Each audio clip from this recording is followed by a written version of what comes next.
Hello everyone, welcome to my channel. तो आज हम लेकर के आए हैं एनसीईआरटी बुक क्लास 10 की हिस्ट्री को, जिसमें आज हम लोग पढ़ेंगे भारत समकालीन विश्व, जिसमें आज का हमारा चैप्टर है मुद्रण संस्कृति और आधुनिक दुनिया। तो मुद्रण संस्कृति और आधुनिक दुनिया चैप्टर को हम लोग समझेंगे। तो सबसे पहले हम लोग समझते हैं कि मुद्रण क्या है। तो मुद्रण का अर्थ होता है छपाई, यानी छापना, प्रिंटिंग, प्रिंट करना। तो मुद्रण का अर्थ होता है छपाई। और इसको छपाई कहाँ किया जाता है? कागज पर छपाई होता है, कपड़ा पर होता है, प्लास्टिक पर होता है, टाट पर होता है। तो इसी को ही मुद्रण कहते हैं, छपाई कहते हैं। तो डाकघरों में लिफाफा, पोस्टकार्ड और रजिस्टर्ड चिट्ठियां जो होती है, चिट्ठियों पर भी लगने वाली मुहर को भी मुद्रण ही कहेंगे, हम मुद्रण कहते हैं उसको। प्रसिद्ध अंग्रेजी विद्वान चार्ल्स डिकन्स ने मुद्रण की महत्ता को बताते हुए कहा है कि स्वतंत्र व्यक्तित्व को बनाए रखने में मुद्रण महत्वपूर्ण भूमिका निभाती है। और प्रारंभिक युग में मुद्रण एक कला था, लेकिन आधुनिक युग में पूर्ण रूप से इसको तकनीकी आधारित हो गया है। मुद्रण कला पत्रकारिता के क्षेत्र में पुष्पित, पल्वित, विकसित और तकनीकी के रूप में परिवर्तित हुई है। तो यह है मुद्रण। मुद्रण का मतलब होता है छपाई, जो कागज पे, कपड़ा पे, प्लास्टिक पे, किसी चीज पे भी छपाई हो सकता है, प्रिंट हो सकता है। तो उसी को बोलते हैं मुद्रण। तो मुद्रण की जो कला है, या जो प्रिंटिंग का कला है, मुद्रण का कला है, छपाई का कला है। आपको पता होगा कि कागज का आविष्कार सबसे पहले चीन में हुआ। तो मुद्रण का कला भी चीन से ही सबसे पहले शुरुआत हुआ, चीन से ही शुरुआत हुई। और इसको हम समझने के लिए जैसे हम अपना लाइफ को जोड़ करके इसको हम समझ सकते हैं कि जैसे ब्रह्मांड की इच्छा हुई, ब्रह्मांड की रचना हुई परमेश्वर की इच्छा से, और उस पर जीव की उत्पत्ति हुई। जीव की उत्पत्ति के बाद ध्वनि प्रकट हुआ, और ध्वनि से अक्षर बना, अक्षर से शब्द बना, और शब्द के प्रयोग को वाक कहा गया। इसके बाद पिता से पुत्र और गुरु से शिष्य तक विचार, भावना और मतों की जानकारियों का आदान प्रदान होने लगा। भारतीय ऋषि मुनियों ने सुनने की क्रिया को श्रुति और समझने की प्रक्रिया को स्मृति का नाम दिया। तो ज्ञान का प्रसार और का यह तरीका असीमित था, मतलब अलग अलग तरीके से ज्ञान का प्रसार हो रहा था, और लगातार हो भी रहा है, आगे होता रहेगा। तो इसके कारण मानव ने अपने पूर्वजों और गुरुजनों के श्रेष्ठ विचार, जो अपने पूर्वज थे उनके और जो गुरुजन थे, तो उनके श्रेष्ठ जो विचार था, एक दूसरे से सुन करके आगे बढ़ाने का काम किया। धीरे धीरे कागज का आविष्कार हुआ, और कागज के आविष्कार जब हुआ उसके बाद फिर प्रिंट होने लगा। मतलब किसी चीज़ को, अपने शब्द को, अपने वाक्य को, और अपने पूर्वजों या फिर गुरुजनों को जो महत्वपूर्ण बातें हुआ करती थी, उस पर अब कागज पे प्रिंट करके, छपाई करके उसको कागज पे छपाई होने लगा। तो इस तरह से अक्षरों की छपाई का काम आसान तो नहीं था, लेकिन अक्षरों को उकेर करके उसके छपे तैयार करना बड़ा ही मुश्किल काम था, और उसमें खर्च भी बहुत ज़्यादा पड़ता था। तो फिर भी उसकी छपाई अच्छी नहीं होती थी। तो इनका ये जो असुविधा था, तो इन असुविधाओं ने जर्मनी के एक थे लॉरेंस जेन्स जोन, तो इन्होंने छुट्टे टाइप बनाने की प्रेरणा दी। और इन टाइपों का प्रयोग सबसे पहले यूरोप में हुआ था 1400 ईस्वी में। तो जर्मनी के जॉन गुटेनबर्ग ने 1440 ईस्वी में से टाइपों का आविष्कार किया, जो बदल बदल कर विभिन्न सामग्री को बहुत संख्या में मुद्रित कर सकता था। और इस प्रकार के टाइपों को छापे कहते थे। रिपीटेबल प्रिंट जिसको बोल जाता है, रिपीटेबल प्रिंट कहा जाता था। और इसके फलस्वरूप बहुसंख्यक जनता तक बिना रुकावट के समाचार और मतों को पहुंचाने की सुविधा मिली, प्रिंटिंग के कारण ही। तो ये है प्रिंटिंग की, मुद्रण की संस्कृति। और हम देखेंगे कि मुद्रण जो संस्कृति, मुद्रण की संस्कृति है, और उसको आधुनिक दुनिया में किस प्रकार से मुद्रण को देखा गया, और किस प्रकार से यह आधुनिक दुनिया में आया, और इसका प्रभाव क्या पड़ा। तो अब हम लोग समझते हैं मुद्रण संस्कृति और आधुनिक दुनिया। तो मुद्रित या फिर छापी हुई जो सामग्री हुआ करता था, तो मुद्रित या छापी हुई सामग्री के बगैर, सामान के बगैर हमारे लिए इस दुनिया का कल्पना करना बहुत मुश्किल है। हम कल्पना भी नहीं कर सकते मुद्रण के बिना और छपाई के बिना। हम इस दुनिया को कल्पना भी नहीं कर सकते, बहुत मुश्किल है कल्पना करना। तो आज हमारे पास हर जगह मुद्रित वस्तुएं हैं, छपाई की हुई वस्तुएं हैं। जैसे आप किताब को ही ले लीजिए, अखबार को ले लीजिए, पत्र पत्रिका जो है, कैलेंडर होता है, सरकारी सूचनाएं जैसे डायरी जो होता है, और सड़क किनारे आप देखे होंगे कि विज्ञापन। तो ये सब क्या है, मुद्रण का ही देन है। तो हम कभी कभी मुद्रित दुनिया को अति आवश्यक भी मान लेते हैं। और इस छपाई के पहले भी एक दुनिया थी जब छपाई नहीं थी, मुद्रण नहीं था, मुद्रण का विकास नहीं हुआ था, कागज का विकास नहीं हुआ था। तो इससे पहले भी दुनिया थी और पहले भी लोग जीते थे। परंतु इस छपाई के इतिहास ने इस दुनिया को एक नया आकार दिया। तो इस दुनिया को तो क्या यह छपाई की दुनिया और इस छपाई की दुनिया ने इस आधुनिक युग को एक नया आकार दिया है। तो आप कह सकते हैं कि दिया है। तो कैसे दिया है? तो शुरुआती में जो किताब छपी, जब मुद्रण का आविष्कार हुआ, तो शुरुआती में जो किताब छपी, प्रिंट टेक्नोलॉजी का विकास सबसे पहले चीन में ही हुआ था, आपको पता ही होगा। उसके बाद जापान में और उसके बाद कोरिया में। तो चीन में 594 ईस्वी के बाद से ही लकड़ी के ब्लॉक पर स्याही लगा करके उसे कागज पर प्रिंट की जाती थी। और चीन में 594 ईस्वी के बाद से ही लकड़ी के ब्लॉक पर स्याही लगाकर उसको प्रिंट किया जाता था। और उस जमाने में कागज पतले और झीरीदार होते थे। ऐसे कागज पर दोनों तरफ छपाई करना मुश्किल था, संभव नहीं था, दोनों तरफ छपाई नहीं कर सकते थे। और कागज के दोनों सिरों को टाके लगाकर फिर बाकी कागज को मोड़ करके एक कार्डियन बुक बनाई जाती थी।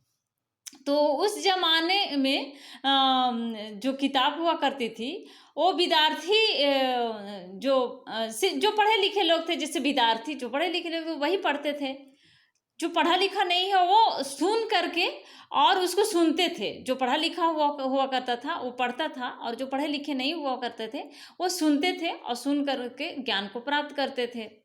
तो एक लंबे समय तक चीन का राजतंत्र ही छपे हुए सामान का सबसे बड़ा उत्पादक था। चीन के प्रशासनिक तंत्र में सिविल सर्विस परीक्षा द्वारा लोगों की बहाली की जाती थी। और इस परीक्षा के लिए चीन का राजतंत्र बड़े पैमाने पर पाठ्य पुस्तकें छपाता था। 16वीं शताब्दी में इस परीक्षा में शामिल होने वाले उम्मीदवारों की संख्या बहुत बढ़ गई, और इसलिए किताब छपने की रफ्तार भी बढ़ गई। जब पढ़ने वालों की संख्या बढ़ेगा तो किताब की छपने का भी रफ्तार बढ़ेगा।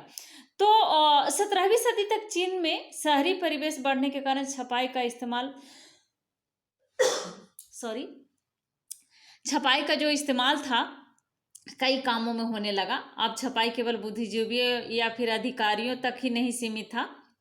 अब व्यापारी भी रोजमर्रा के जीवन में छपाई का इस्तेमाल करने लगे, और ताकि व्यापार से जुड़े हुए आंकड़े रखना आसान हो। व्यापारी लोग अपना जो आंकड़ा रखते थे, तो उन लोगों ने भी अपना छपाई का इस्तेमाल करने लगे। कहानी, कविता, जीवनी, आत्मकथा, नाटक आदि भी छप कर आने लग गए, और इसे पढ़ने के शौकीन लोगों को शौक पूरा हो, ताकि जो पढ़ने वाले लोग थे उनका शौक पूरा हो सके। तो खाली समय में, जैसे जब काम नहीं हुआ करता था, तो खाली समय में लोग इस तरह का किताब को पढ़ा करते थे। इसके बाद जापान में भी छपाई का आविष्कार हुआ। प्रिंट टेक्नोलॉजी को बौद्ध धर्म के प्रचारकों ने इसको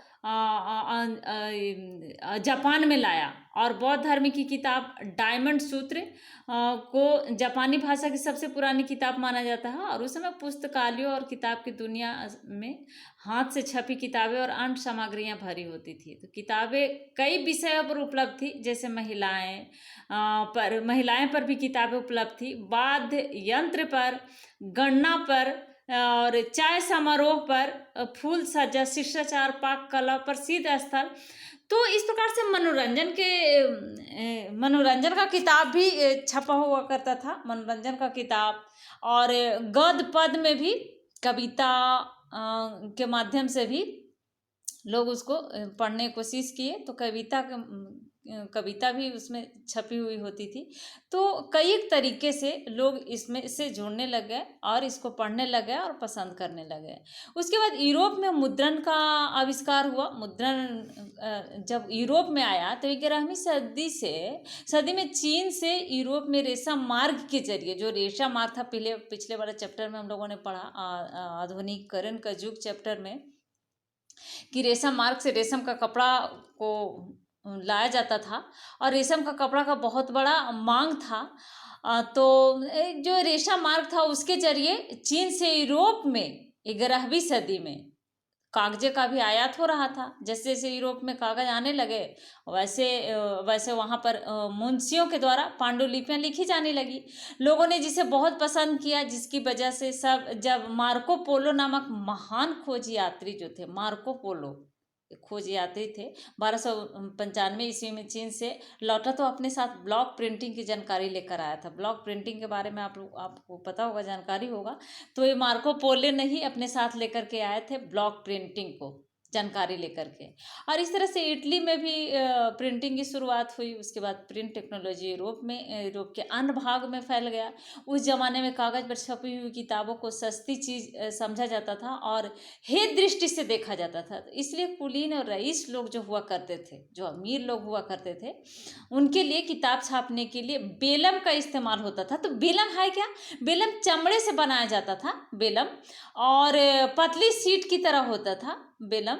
और बेलम पर छपी किताबों को रईस लोग जो हुआ करते थे, जिनके पास पैसे बहुत ज़्यादा होता था, अमीर लोग हम कह सकते हैं, तो अमीर लोग को निशानी माना जाता था बेलम पर छपी हुई किताबें।